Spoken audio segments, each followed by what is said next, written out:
কাল রাতে ঘুমোতে যাওয়ার আগে একটা প্রশ্ন মাথায় এলো। ছোটবেলায় আমরা সবাই জিজ্ঞাসা করতাম, বড় হয়ে কি হব? কিন্তু কেউ কখনো জিজ্ঞেস করেনি,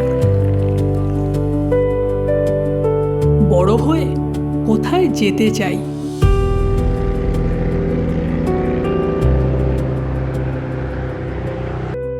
good morning middle class Miles family. এই ভিজে কলকাতা আর SP 125কে সাথে নিয়ে বেরিয়ে পড়েছি প্রতিদিনের মতো আজকেও সল্টলেক সেক্টর 5-এর উদ্দেশ্যে। বৃষ্টির পর সকালের এই ভিজে কলকাতার হাওয়াটা গায়ে লাগাতে খুব সুন্দর লাগছে বন্ধুরা। আর বৃষ্টির জল পেয়ে চারপাশের সবুজটা যেন খুব সুন্দরভাবে ফুটে উঠেছে। আর এই সকালের মনোরম পরিবেশে আকাশে হালকা কালচে মেঘ, বাইকটা চালিয়ে যেন একটা অন্যরকম ফিল আছে। আর এই সবুজ ঘেরা প্রকৃতিতে বাইকটা চালাতে চালাতে একটা কথা মনে পড়ে গেল। ছোটোবেলায় যখন স্কুলে পড়তাম, আমার এখনও মনে আছে সেই দিনগুলোর কথা, যখন আমাদের জিওগ্রাফি ক্লাসের স্যার যিনি ছিলেন, তিনি আসার সময় হাতে করে একটা ভারতবর্ষের ম্যাপ সঙ্গে করে নিয়ে আসতেন। আর ক্লাস শুরু হতে না হতেই সেই ম্যাপটা ব্ল্যাকবোর্ডে টাঙিয়েও দিতেন। ক্লাস চলাকালীন বাকি সবার মন পড়াশোনার মধ্যে থাকলেও আমার মনটা বরাবরই চলে যেত সেই ভারতবর্ষের ম্যাপের বিভিন্ন জায়গাগুলোতে। মনে হতো বড় হলে হয়তো এই সমস্ত জায়গাগুলোতেই আমি একদিন ঘুরতে যাব, যেমন নেপাল, হিমাচল, অরুণাচল বা হিমালয়ের কোনো অফবিট জায়গায়। আর সেই সময়ের ম্যাপগুলোতে না সবুজ যে জায়গাগুলো ছিল, যেগুলো অরণ্যে ঘেরা বা সবুজ প্রকৃতিতে ঘেরা, সেগুলো সবুজ মার্ক করা থাকতো বা সবুজ কালার করা থাকতো। যেখানে সমুদ্র ছিল বা নদী নালা, সেখানটায় নীল কালার করা থাকতো। মেবি তোমরা অনেকেই জানো। আর যেসব জায়গায় পাহাড় থাকতো সেই সব জায়গায় অনেকটা লালচে টাইপের ওয়ার্ম কালার দেওয়া থাকতো। তো সেই সময়টা ছিল ভারী মিষ্টি। এখন তো আর সেই সময় চাইলেও ফিরে পাওয়া যায় না। কিন্তু যেটা বলছিলাম, সেই সময় সত্যিই মন করতো যে বড় হলে হয়তো এই সমস্ত জায়গাগুলোতে যাওয়া খুবই ইজি হয়ে যাবে। তারপর আস্তে আস্তে বড় হলাম, কিন্তু বড় হওয়ার পরে বুঝলাম যে ম্যাপের রাস্তাগুলো সেই ছোটোবেলার ভাবনার মতো অতটা ইজি নয়। বাস্তবে সেই সমস্ত জায়গাগুলোতে যাওয়া সেই ছোটোবেলার ভাবনার থেকেও অনেক গুণ কঠিন। প্রত্যেকটা ট্রাফিক সিগনালে দাঁড়ানোর পর বা রাস্তায় চলার সময়তেও আশপাশের বাইকগুলোকে দেখি। এই যেমন এক্সপালস, ডমিনার, অ্যাডভেঞ্চার বা যে কোনো অ্যাডভেঞ্চার সেগমেন্টের গাড়ি হোক না কেন, দেখলে খুবই লোভ হয়। মনে হয় কাশ যদি এই বাইকটা আমার কাছে থাকতো।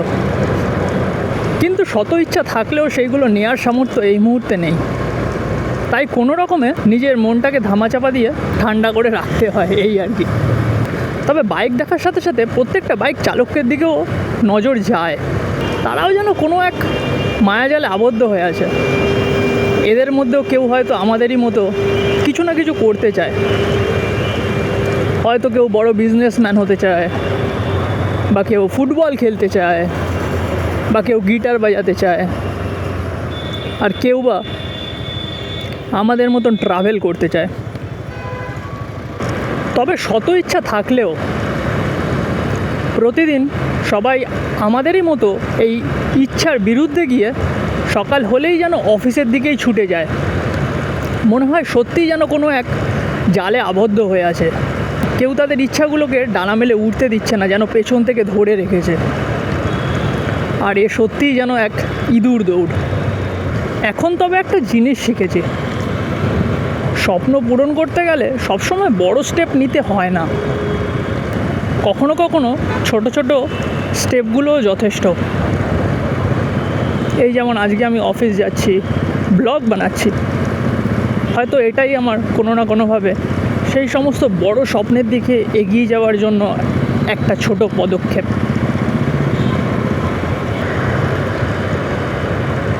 খানিক আগে ভিডিওর শুরুতে আমরা যখন সাউদার্ন বাইপাসে ছিলাম, তখন ঠিক একই রকম সবুজ আমরা দেখেছিলাম।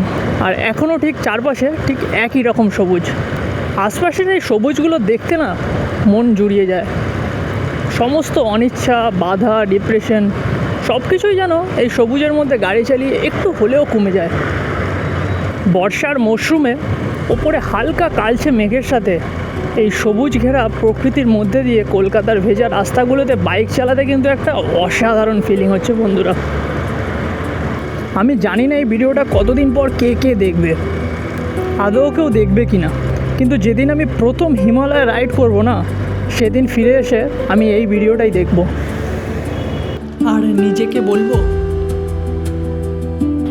দেখেছিস, স্বপ্নটা তখনও ছিল।